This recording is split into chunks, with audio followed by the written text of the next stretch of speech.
सुखवसानं हितमे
Krishna Krishna Hare Hare Hare Rama Hare Rama Rama Rama Hare Hare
Krishna Hare Krishna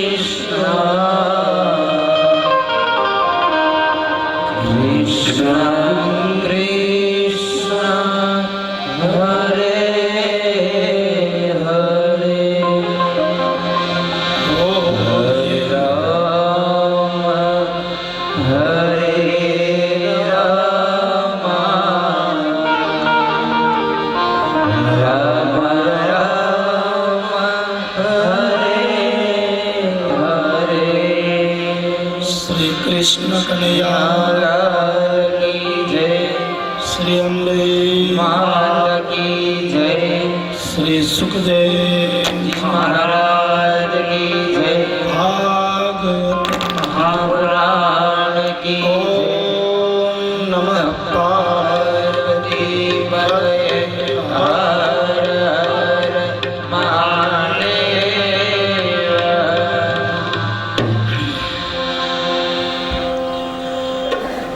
आइए सब पधारे हुए भागवत प्रेमी श्रोताजनों, इस ब्रज भूमि के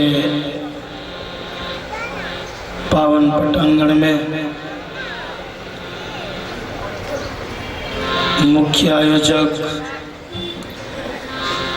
जय अम्बे महिला मंडल, मुख्य यजमान भक्तिराम चैरिटेबल ट्रस्ट और इस मंडल के प्रेरणा मूर्ति पूज्य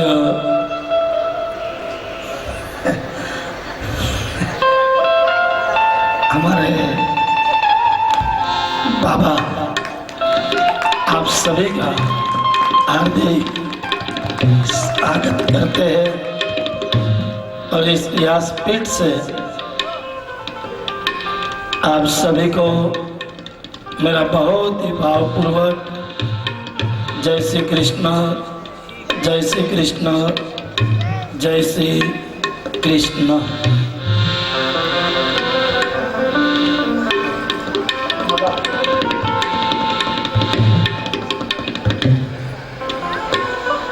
तो बाप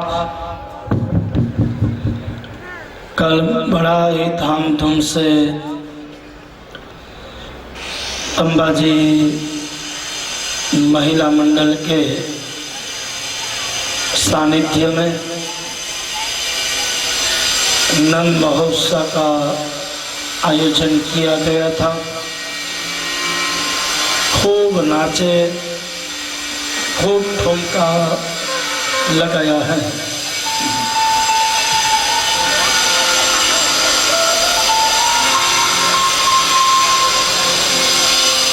ये भाग्यशाली होता है, इनको ये ऐसा ठुमका लगाने को मिलता है। जब ये कथा विराम हुई उसी समय जगदीश भाई ने कहा कि 15 साल के बाद इस सर के ऊपर श्री कृष्ण को बिठाया और उनके बाद क्या हो गया कि ऐसा नाचने लगा कि मुझे खुद को ये ख्याल नहीं रहा कि मैं नाचता हूँ या कोई मेरे अंदर किसी ने प्रवेश करके मुझे नचा रहे हैं।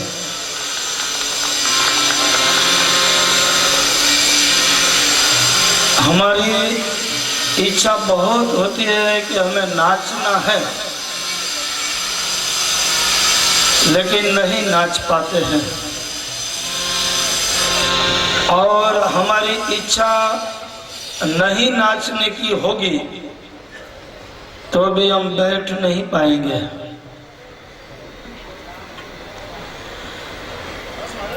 नचाने वाला हमारा ठाकुर है और हम सब उनका खिलौना है। इनकी इच्छा हो तो हमें नचा सकता है, इनकी इच्छा हो तो हमें खिला सकता है, नहीं तो तोड़ने में इनको टाइम नहीं लगता है। हम राम और श्री कृष्ण के खिलौने हैं।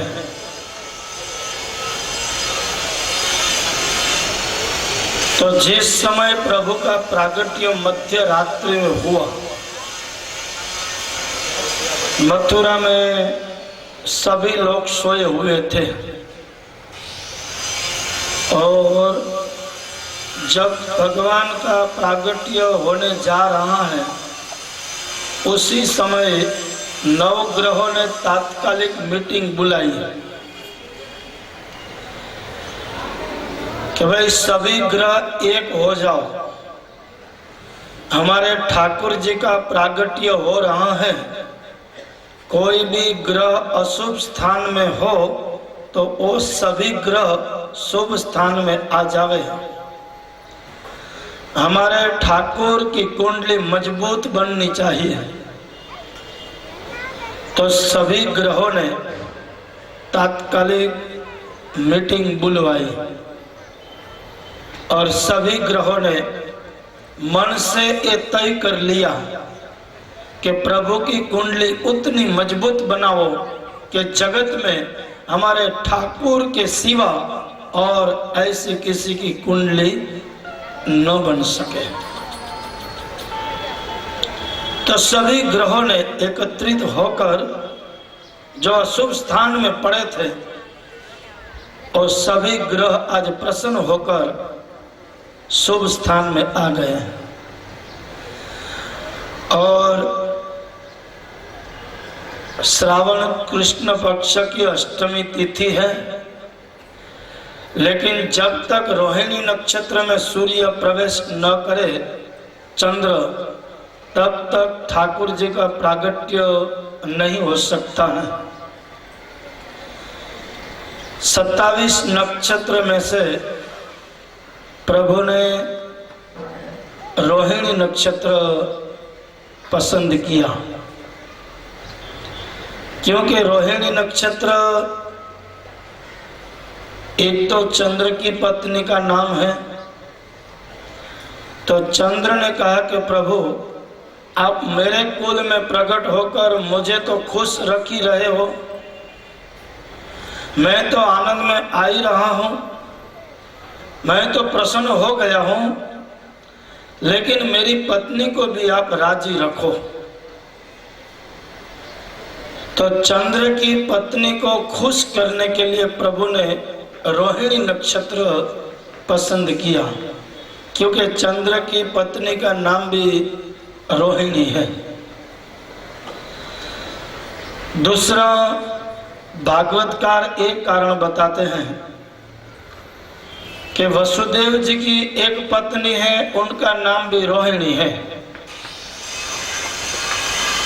तो प्रभु को ऐसा लगा कि देवकी जी की कुक्ष में प्रकट होगा, 11 साल और 52 दिन तक मैं गोकुल में लीला करूंगा, माँ यशोदा की गोद में खेलूंगा। तो रोहिणी को दुख होगा कि मुझे क्या दिया प्रभु ने। तो रोहिणी माता को खुश रखने के लिए प्रभु ने रोहिणी नक्षत्र पसंद किया और मथुरा के कारागृह में मध्य रात्रि में मां देवकी जी को चतुर्भुज स्वरूप में प्रभु ने दर्शन दिए। तो मां देवकी जी ने प्रार्थना की कि प्रभु आप चतुर्भुज स्वरूप में हो, इस स्वरूप को आप अंतर्ध्यान करो। मेरी इच्छा है कि आप 2 पैर वाले होकर, 2 हाथ वाले होकर आप मेरी कुख से प्रकट हो। इसलिए मैं आपसे प्रार्थना कर रही हूं कि आप अपना चतुर्भुज स्वरूप अंतर्ध्यान कर दो। तो भगवान ने कहा कि मैया, जो स्वरूप मैंने आपके सामने प्रकट किया है उनको मैं अंतर्ध्यान नहीं कर सकता हूं। आप कहो तो उनका एक मैं नाम रख सकता हूं। तो हमारे घर पर सत्यनारायण भगवान की कथा होती है और हमारे वहां पंडित जी कथा कराने के लिए आते हैं, लेकिन हम किसी को भी पूछेंगे कि भाई सत्यनारायण भगवान का प्रागट्य कभी हुआ, तो हमें किसी को पता नहीं है। भागवत के आधार के ऊपर से देखें तो चतुर्भुज स्वरूप में माँ देवकी जी को जो दर्शन दिए हैं उसी स्वरूप का नाम हुआ बोले सत्यनारायण भगवान की जय। तो ऐसे सत्यनारायण भगवान का एक नाम प्रभु ने माँ देवकी जी के सामने रखा और देवकी जी को ये बता दिया है कि तेरी कुख से स्वयं ब्रह्म प्रकट हो रहे हैं, तेरी कुख से स्वयं भगवान प्रकट हो रहे हैं। ऐसे माँ देवकी जी को प्रभु ने चतुर्भुज में दर्शन दिलवाकर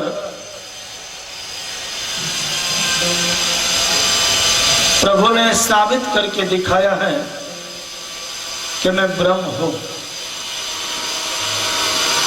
और जैसे ही हरि का प्रागट्य हुआ,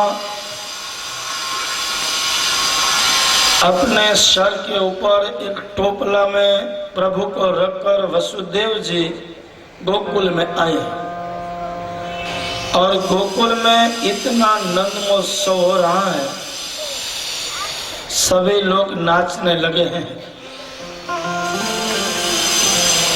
गोकुल में सभी का घर खुला है। आज नहीं है किसी को घर की चिंता और नहीं है किसी को घर वाले की चिंता। घर की भी चिंता नहीं है और घर वाले की भी चिंता नहीं है। तो आज प्रभु सभी को गोकुल में आनंद दे रहे हैं। गोपिका नाच रही हैं और गोप बालक को नाच रहे हैं। उतनी समय में स्वर्ग से इंद्र की पत्नी इंद्राणी, इंद्र जब खाना खाने के लिए बैठा है तो इंद्राणी से कहा कि आप गोकुल में जाओ, वहां जाकर आप छाछ लेकर आओ, आप ताक लेकर आओ। इंद्राणी जब गोकुल में आई और जैसे ही प्रवेश किया नंदालय में आई तो वहां पर नंद उत्सव हो रहा था। सभी नाचने लगे थे।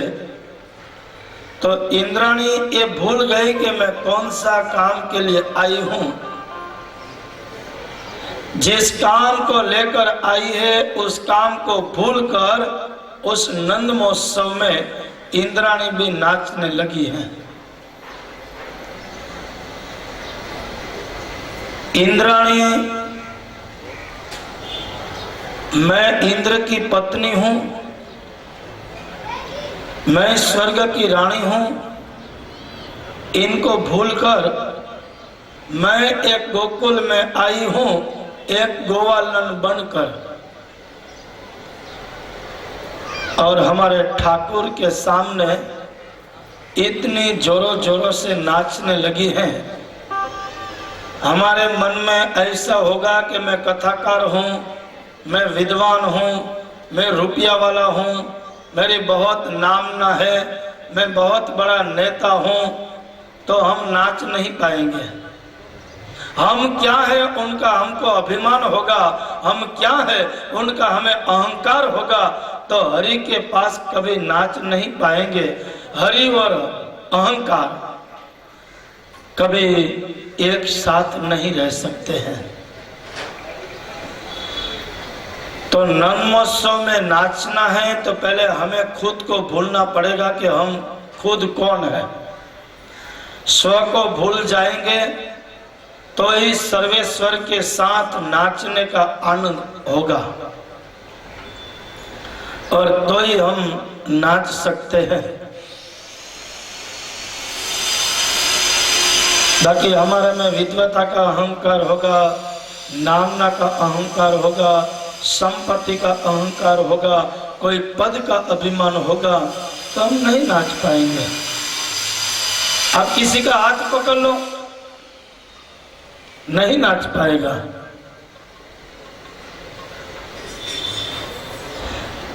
हमारे में से अहंकार हटेगा और हरि की कृपा होगी तो नहीं नाचना होगा तो भी नाचने लगते हैं।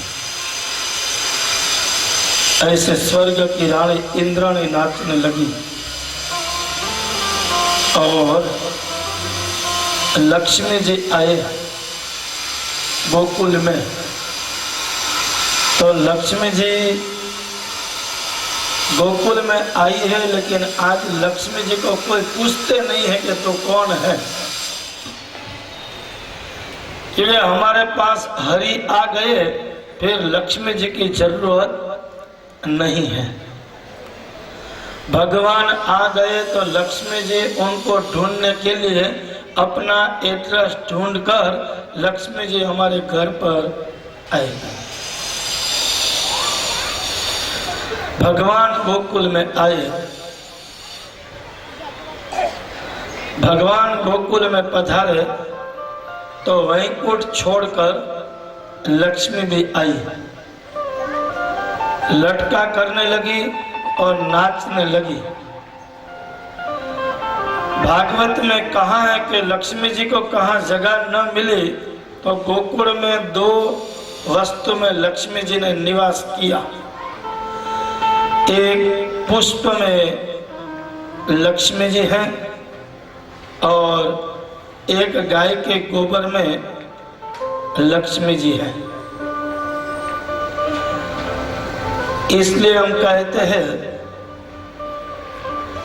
कि हमारे घर में कितना में बड़ा बंगला हो या उसमें कितना बड़ा मार्बल महंगा में महंगा हो, लेकिन अंत समय जब तक गाय के गोबर का चौका नहीं करेंगे तब तक हमें मुक्ति मिलने वाली नहीं है।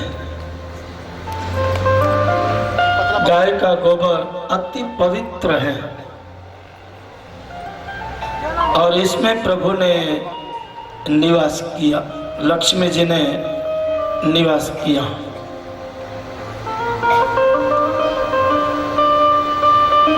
और फिर उतने जोरों जोरों से नाचने लगी। लक्ष्मी जी नाचते हैं, गोपिका नाच रही है, गोप बालक नाच रहे हैं।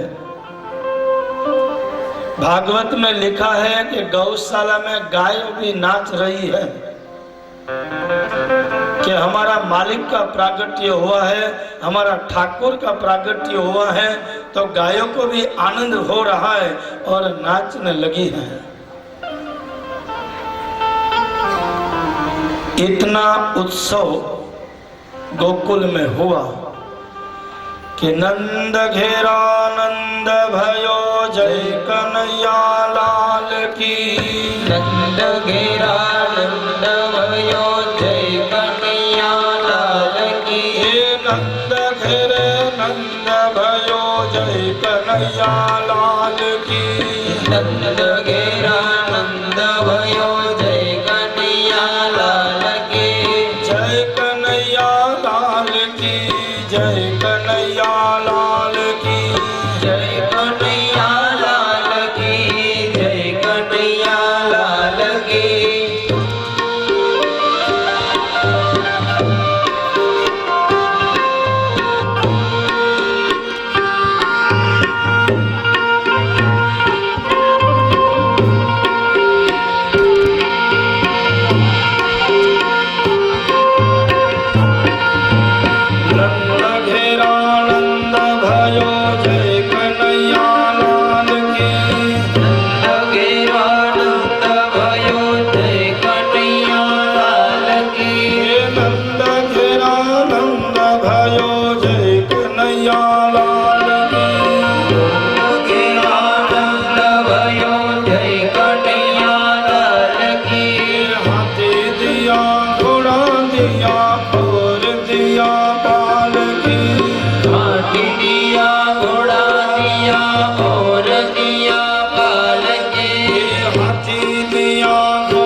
मैं नहीं माखन खायो मैया मोरी मैं नहीं माखन खायो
कृष्ण कन्हैया लाल की जय।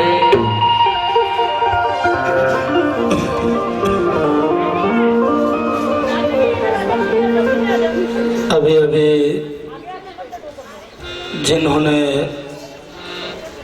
जमकर स्टूडियो में कथा का आयोजन किया था, जय अम्बे महिला मंडल भी वहाँ पर आए थे और यहाँ पर बैठे हुए सभी भूदेवों को भी ये बात का स्मरण होगा। तो ऐसे हमारे बापा सीताराम सेवा मंडल, एक बार खूब तालियों से स्वागत करिए।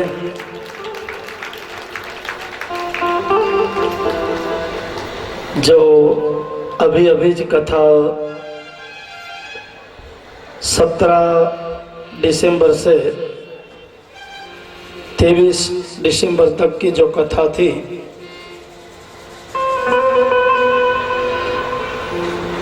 तो मैंने कहा ना कि भागवत है वो संबंध बांधते हैं, भागवत से ने संबंध बांधे।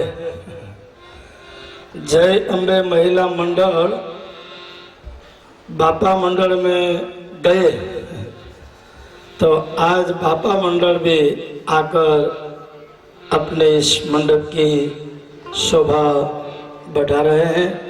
मैं भी व्यासपीठ से आप सभी का स्वागत करता हूँ।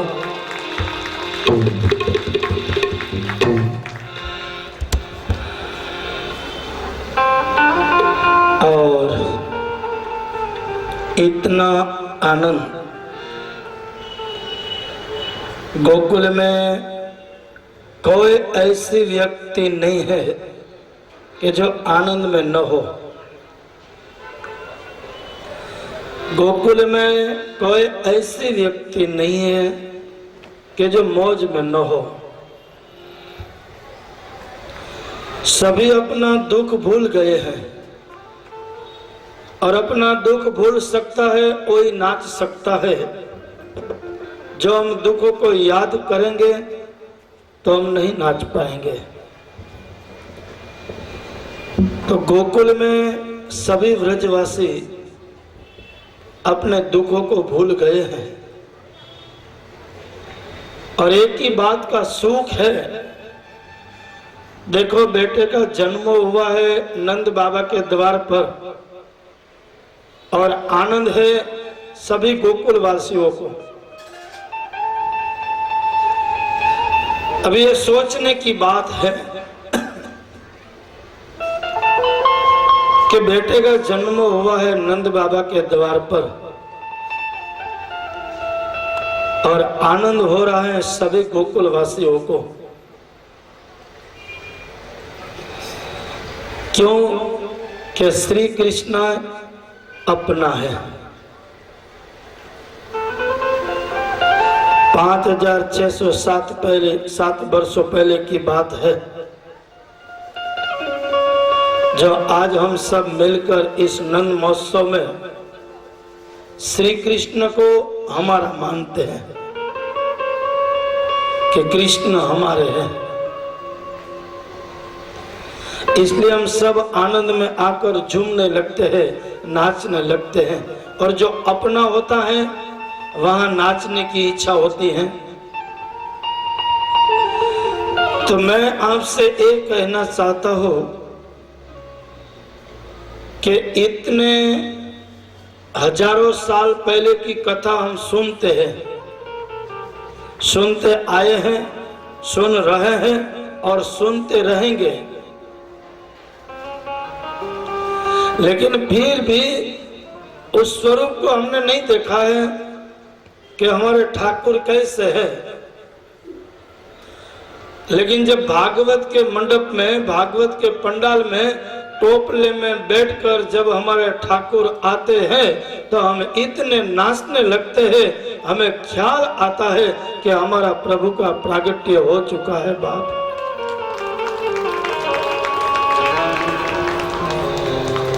तो श्री कृष्ण आज भी अपने हैं।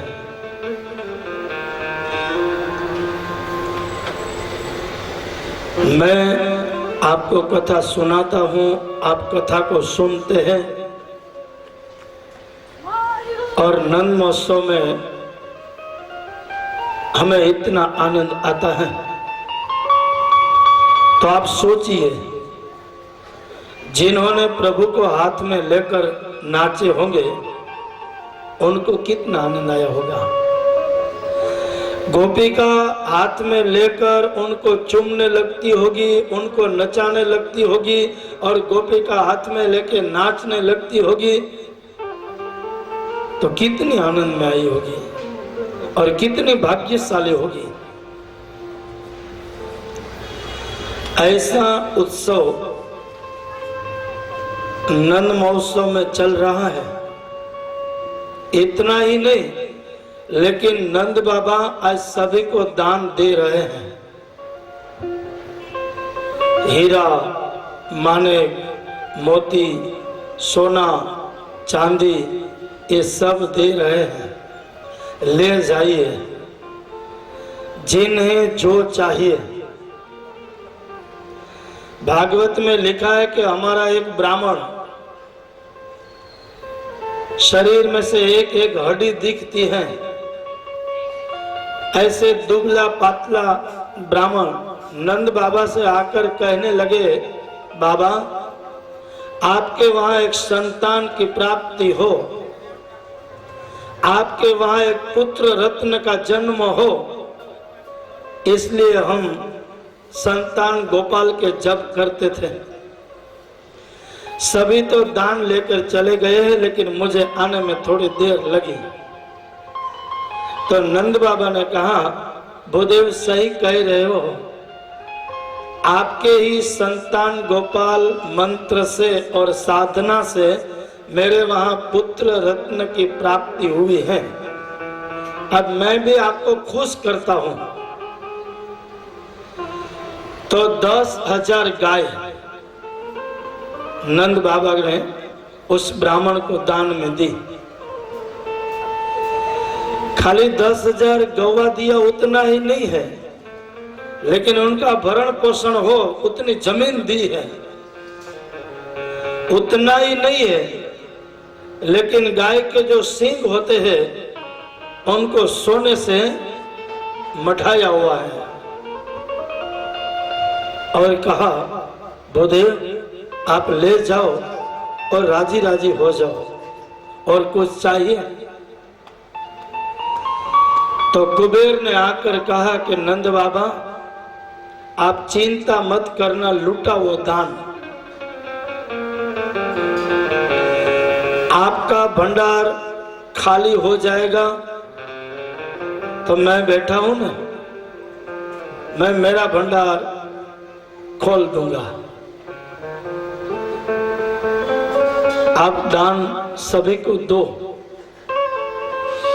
तो नंद बाबा ने कहा कि आज मेरा भंडार भले ही खाली हो जाए, उनकी मुझे कोई चिंता नहीं है, क्योंकि आज मेरे द्वार पर स्वयं ब्रह्म का प्रागट्य हुआ है बाप। अब इससे बड़ा और खजाना क्या हो सकता है।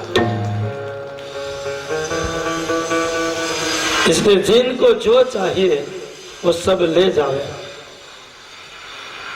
किसी को मना नहीं है, खुला रखा है। खाली ऊपर वाला आवाज है, कितना तुम्हारे से उठता है ले जाओ। कहा है ना कि राम नाम की लूट है, लूट सके तो लूट। ऐसा मौका बार बार नहीं मिलता है। और कोई ऐसे कहे कि मेरे पास रुपया है और मैं ऐसे मौका ले लूं, वो बात गलत है। गोकुल वासियों के पास साधना थी। गोकुल में भगवान श्री कृष्ण आकर सभी को आनंद दे रहे हैं और सभी को आनंद में प्रभु अपने साथ सभी को नचा रहे हैं। उसका कारण है गोकुल वासियों की भक्ति। और भगवान प्रति गोकुल वासियों का प्रेम। अब अपने मन में भी ऐसा होता है ना कि कभी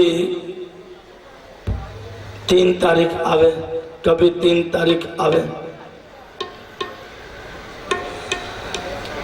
और 3 तारीख जितनी नजीक आती है तो आप में और आनंद आने लगता है। क्यों? कि हमारे ठाकुर अब हमारे द्वार के नजीक आ गए हैं।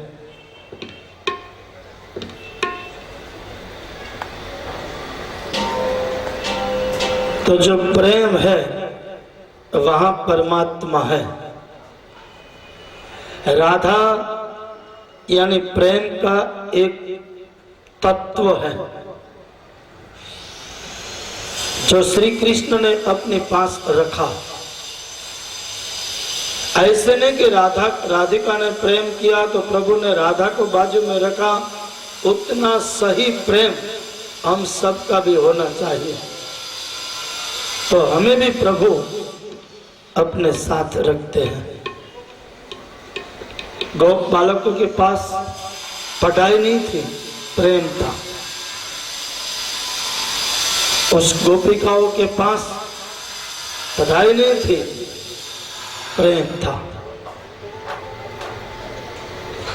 इसलिए सब नाचते हैं। तो ये आनंद को मानने के लिए, उस आनंद में नाचने के लिए कैलाश में महादेव जी कहने लगे कि मैं भी नाचने के लिए जाऊं।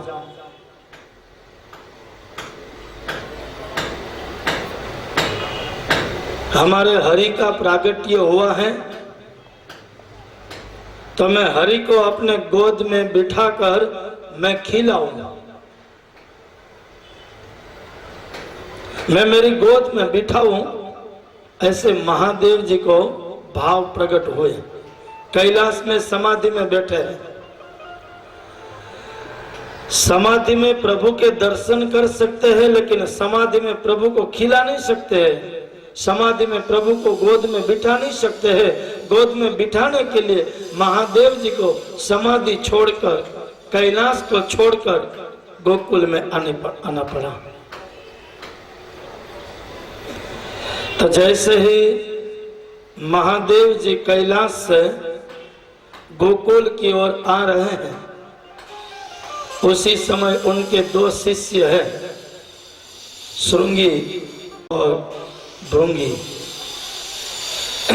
ये दोनों शिष्य कहते हैं हमें साथ ले जाओ, हम भी आपके साथ आएंगे और आपका प्रचार करेंगे कि बाबा बहुत चमत्कारिक है। तो महादेव जी ने कहा कि मुझे हरि के दर्शन को जाना है, मुझे जगत को चमत्कार दिखाने के लिए नहीं जाना है। मुझे चमत्कार से कोई लेना देना नहीं है। मुझे तो मेरे ठाकुर के शरण में जाना है, उनको मेरी गोद में बिठाकर उनको खिलाना है। इसलिए वहां कोई प्रचार की जरूरत नहीं है। महादेव को श्रृंगी और भृंगी कहने लगे कि हम कहेंगे बाबा बहुत चमत्कारिक है, बाबा बहुत बड़े ज्योतिषी हैं, जिनकी रेखाई देखते हैं सभी को सही बताता है, उतना बड़े ज्योतिषी है। महादेव ने कहा कि मुझे कोई प्रचार की जरूरत नहीं है। जो भगवान है ना, वो छुपाते हैं कि भगवान है, वो कहते हैं कि मैं भगवान नहीं हूं। और आज जो भगवान नहीं है वो सब भगवान बनना चाहते हैं। आज कहीं कहीं जगह पर तो हम देखते हैं कि खाली मानव की पूजा होती है, वहां कोई भगवान तत्व का नाम ही नहीं होता है।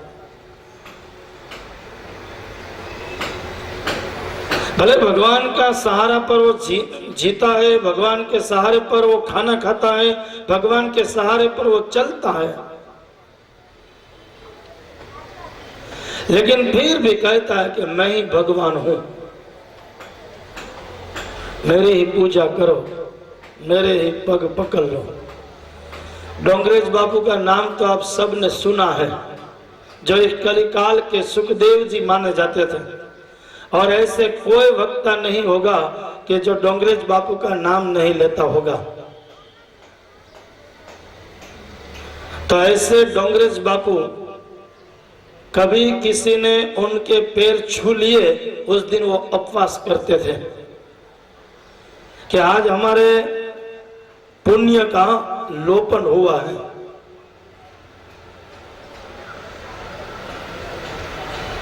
तो ऐसे महादेव जी कहते हैं कि मुझे भगवान बनकर नहीं जाना है, मेरे ठाकुर के सामने एक भक्त बनकर जाना है। न तो बड़ी बड़ी दाढ़ी, बड़ी बड़ी जटा और हाथ में डमरू, अपने गले में सर्पों की माला हो और शमशान की भस्म लगाई हुई हो, और ऐसे महादेव जी जब कैलाश से गोकुल की ओर आवे तो क्या कोई कह सकते हैं कि आपने सर्पों की माला क्यों पहनी हुई है?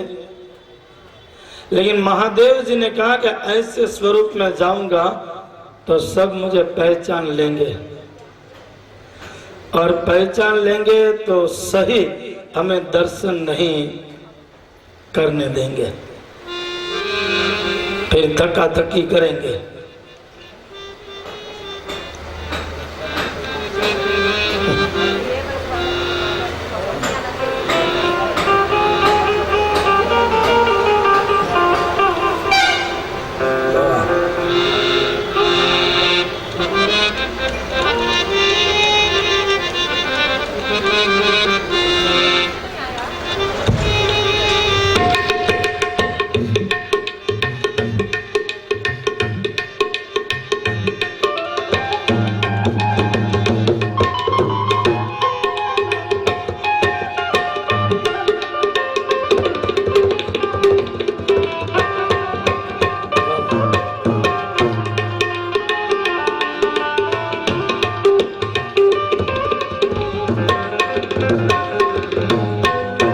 अच्छी बात है कि झंकार स्टूडियो ट्रस्ट, ये ना आपने जो कथा आती,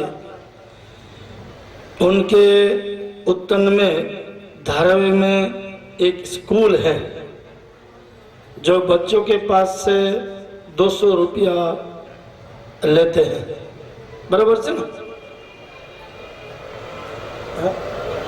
और ये स्कूल भी देखने जैसे है। उनमें से खाली 200 रुपये का ही दान लेते हैं। तो कभी आपने को लगे कि भाई वहां पर जाकर देखना है तो सभी मिलकर देख सकते हैं। और मुझे ऐसा लगता है कि 200 में यही एक स्कूल होगी कि विद्यार्थी को पढ़ाते हैं। नहीं तो आज विद्यार्थी, हमारे बेटे को पढ़ाना है लेकिन शिक्षण भी इतना महंगा हो गया है कि पढ़ाने के लिए भी बैंक में से लोन लेनी पड़ती है। तो ये 200 रुपया में अपना बच्चा पढ़े, और उसमें भी बापा बजरंगदास सेवा मंडल ने रुपया 11,000 का दान दिया है। खूब तालियों से स्वागत कीजिए। और ये इनका परिचय पत्र है, आप कभी भी जाकर देख सकते हैं। और मैं अंबाजी महिला मंडल का, जयंबे मंडल का भी एक यही संकल्प है कि माँ भगवती का यहाँ पर एक मंदिर बने, माँ देवी अंबिका का एक मंदिर बने। सही बात है कि नहीं? और बनेगा टीपे टीपे सरोवर भराए, हमारा गुजराती में कहवाय। हिंदी में तो क्या वो तो मुझे पता नहीं होगा, लेकिन गुजराती में हम कहवाय कि टीपे टीपे सरोवर भराए।